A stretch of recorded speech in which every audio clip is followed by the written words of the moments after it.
Hello friends, இன்றைக்கி திரைக்கடி காசையில் நல்லா நினச்சி ஷார்ட்டாக ரிவ்யூ பார்க்கலாம்.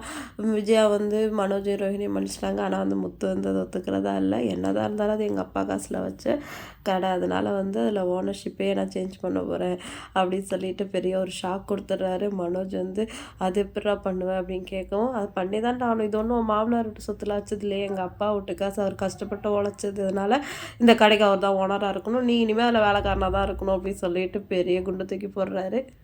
எதுக்கு எடுத்தாலும் ஆச்சு பூச்சும் கத்துவாங்க. ஆனால் ரோஹிணியால் எதுவுமே இப்போ பேச முடியல, வாய் மூடிட்டு நிற்கிறாங்க. வேறு வழி இல்லையே. இல்லை இப்போ இதை கொடைஞ்சா வந்து அவங்க அப்பா காசு கொடுக்கலங்கிற விஷயம் திருப்பியும் வந்து வரும். திருப்பி ஒரு பிரச்சனையாகவும் சொல்லிட்டு அமைதியாக இருந்துடுறாங்க. மீனா வந்து செம்மையாக ஹாப்பியாக கை தட்டுறாங்க. விஜயா வந்து முறைச்சோடனே அப்படி அமைதியாகிடுறாங்க. அப்புறம் ரவியும் ஸ்ருதியும் கேட்டுக்கிறாங்க, உங்களுக்கு இதில் ஓகே தானே அப்படி சொல்லிட்டு அவங்களும் எங்களுக்கு இதில் ஓகே தான், இதுதான் ஆக்சுவலாக இதான் கரெக்டு, இது அங்கிளோட பணம் தானே, அவர் தான் வந்து இதுக்கு ஓனராக இருக்கணும்னு ஸ்ருதியும் சொல்லிடுறாங்க.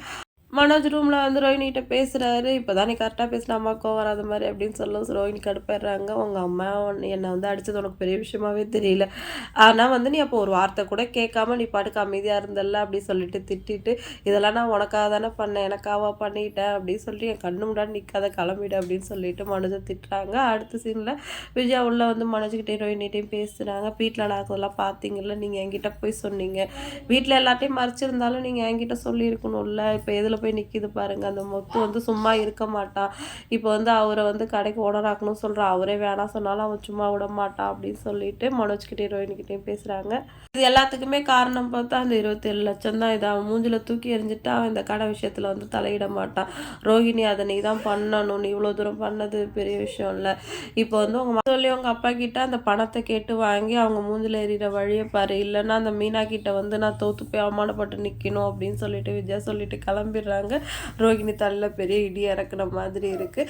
அடுத்த சீனில் வந்து அண்ணாமலை சாரை நீங்கள் தான் அப்போ வந்து கடையில் பொறுப்பேற்றுக்கணும்னு சொல்லிட்டு முத்து கேட்குறாரு. வேணான்னு சொல்லவும், இல்லை இவன் எப்போ பார்த்தாலும் எதையாவது ஏமாந்துட்டு வந்து நிற்கிறான், அதனால கொஞ்ச நாளுக்கு அவன் கையில் எந்த பொறுப்பு இல்லாமல் இருக்கிறது தான் நல்லது, நீ என்ன கொஞ்சம் கணக்கு வழக்கெல்லாம் நல்லா பார்த்துக்கப்பா அப்படின்னு சொல்லிட்டு அண்ணாமலை சாரை வந்து கன்வின்ஸ் பண்ணிடுறாரு. சரின்னு சொல்லிட்டு அண்ணாமலை சாரும் சரி கொஞ்ச நாள் அவன் சொல்கிறதையே நம்ம கேட்கலாம் விஜய் அப்படின்னு சொல்லிடுறாரு. இன்றைக்கி எபிசோட் வந்து இதோட முடிஞ்சிச்சு. அடுத்த வாரம் நல்லா நடக்கும், வெயிட் பண்ணி பார்க்கலாம். வீடியோ லைக் பண்ணிக்கோங்க, இன்னும் வீடியோவில் மீட் பண்ணலாம். டாட்டா பாய்.